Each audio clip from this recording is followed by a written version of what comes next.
We notice that in our society that there are more and more differences.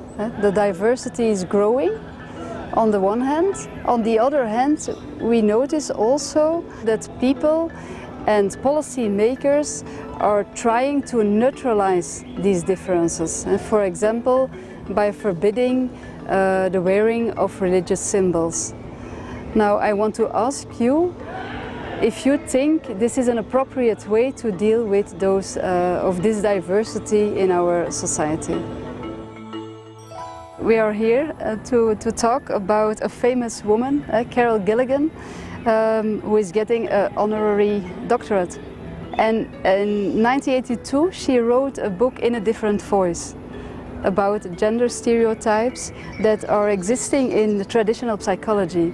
She shows us that the traditional psychology, but also the psychology of today, assumes and is writing from a male perspective, a dominant male perspective.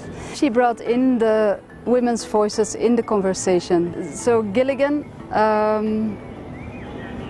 was one of the founders of gender studies, and gender studies are studies that are exploring and researching themes about gender differences and also gender stereotypes, gender stereotypes between men and women. She showed us that there are differences between men and women. They think in a different manner, and when in our society we see that women are trying a lot to be like men.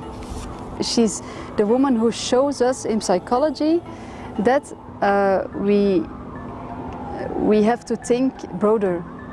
We have to take up the voices of the marginalized groups and don't build theories on just the white middle class men.